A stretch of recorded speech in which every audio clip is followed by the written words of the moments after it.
Oh, the Orville. Let's talk about it. Let's dive deep into the history of the Orville, you guys. Hey gang, today we're taking a trip back in time.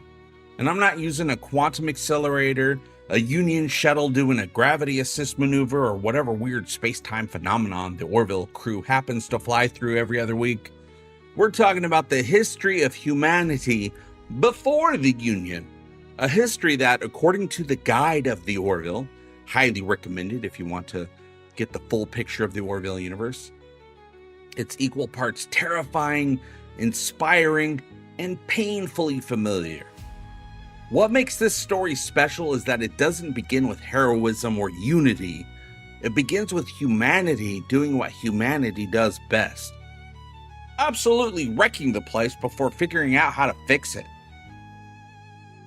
And somehow that catastrophe is exactly what leads us into our greatest moment. Let's talk about some Orville canon that you probably don't know about, but it's all official. The Lost Centuries. Now this is the breaking point for humanity, okay? In Orville canon, humanity enters a long era known as the Lost Centuries.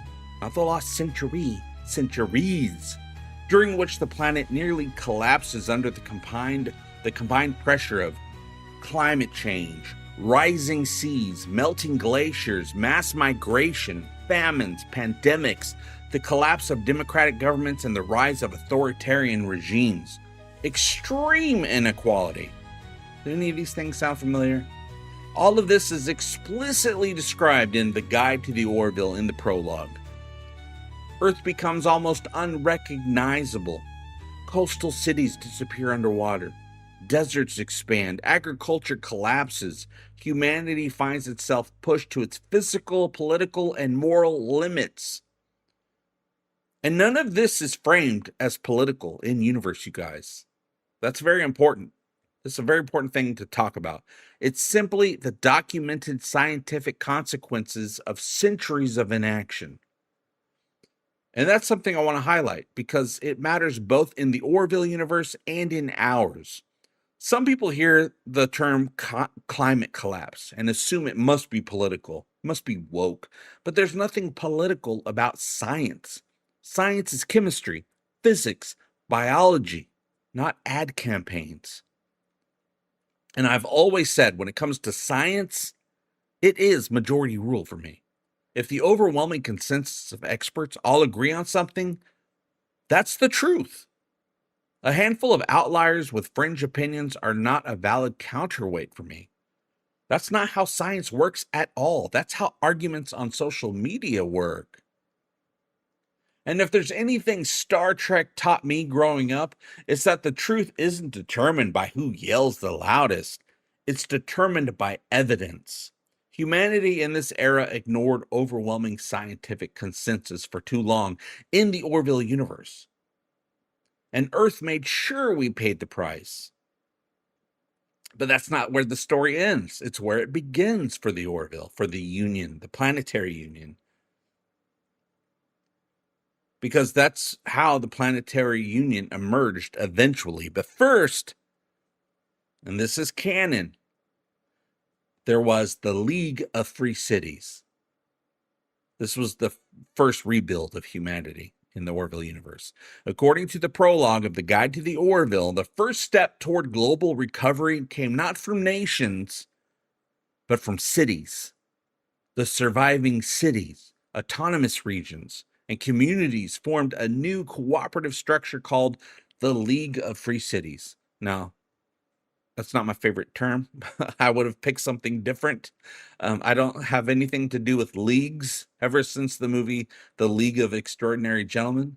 Just did not dig that movie. Maybe you did. From what I've seen over the years, not very many people did dig that movie. But I'm not down with the leagues. But we have the League of Free Cities. This is 100% canon. I'm hoping that we'll see a little bit of this or learn more about it on screen in season 4 of the Orville when they actually get around to producing the 4th season.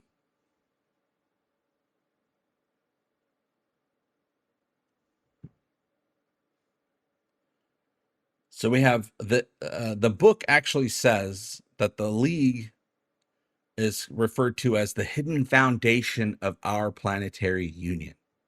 Here's what the League did: ended the burning of fossil fuels.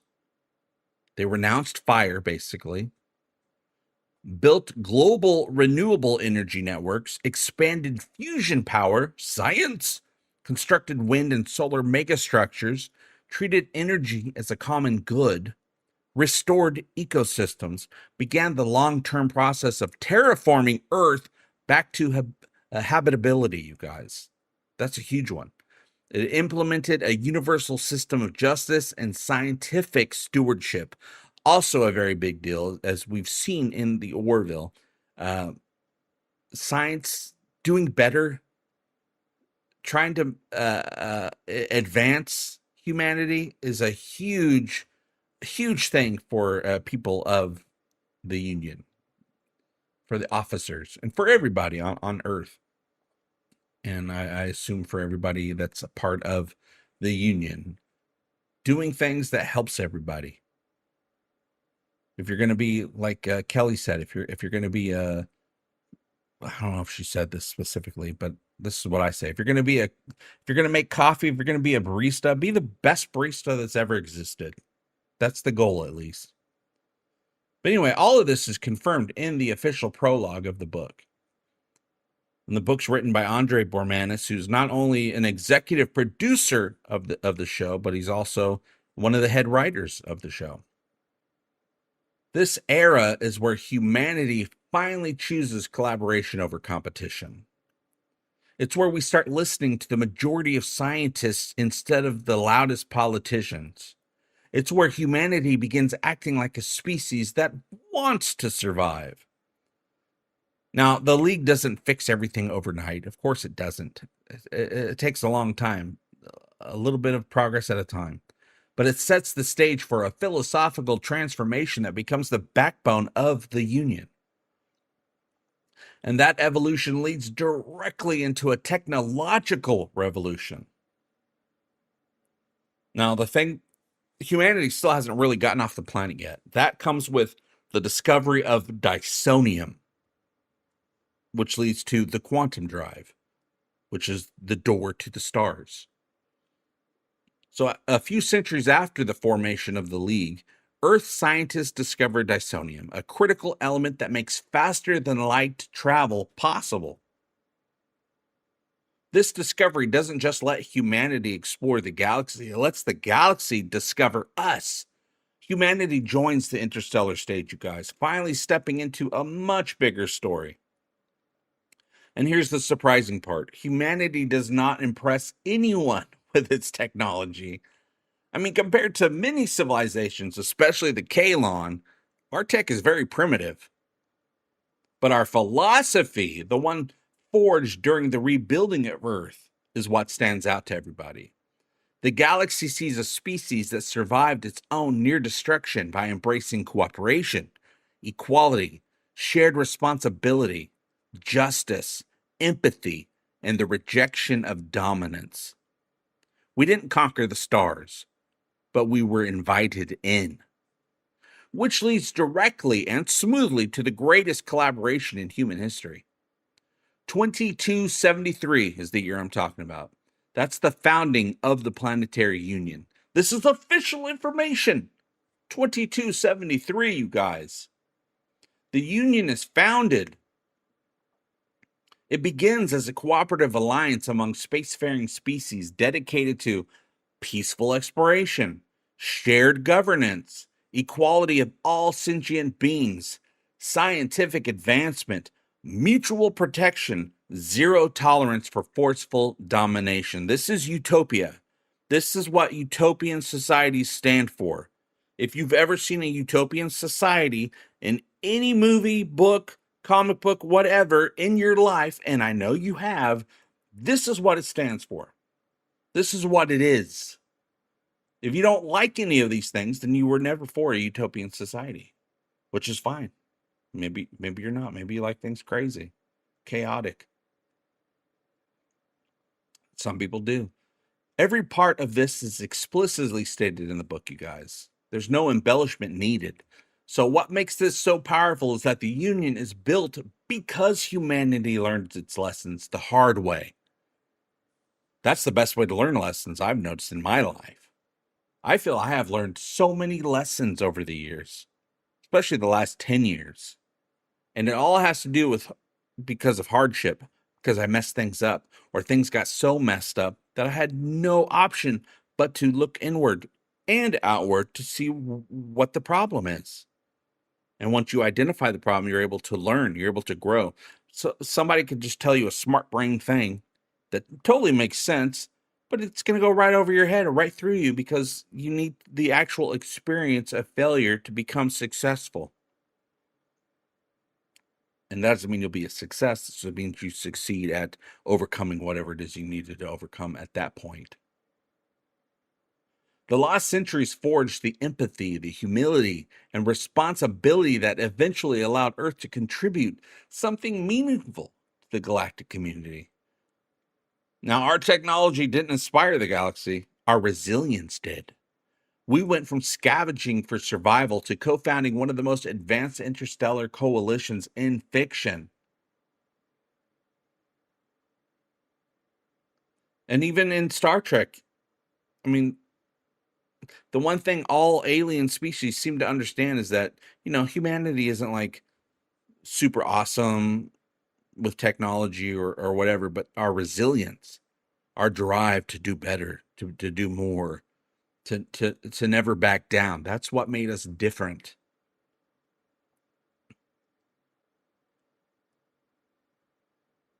We can choose to do better.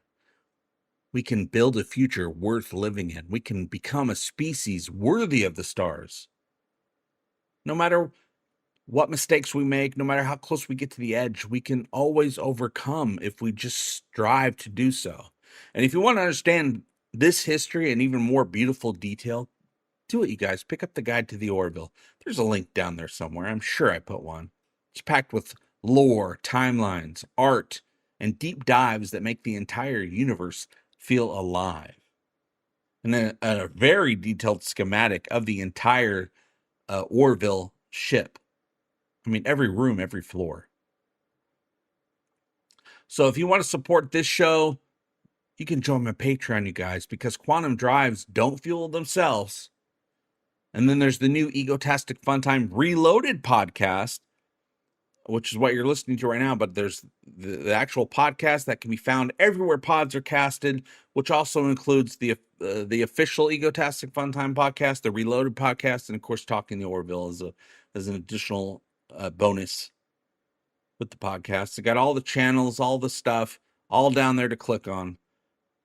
Don't forget to subscribe to things that you want to subscribe to, but do not subscribe to things that you do not want to subscribe to, you guys. And I am serious. If you do that, the Kalon will judge you, okay? But I'll talk to you soon. And remember, we all do better when we all do better together. Love you. Bye-bye.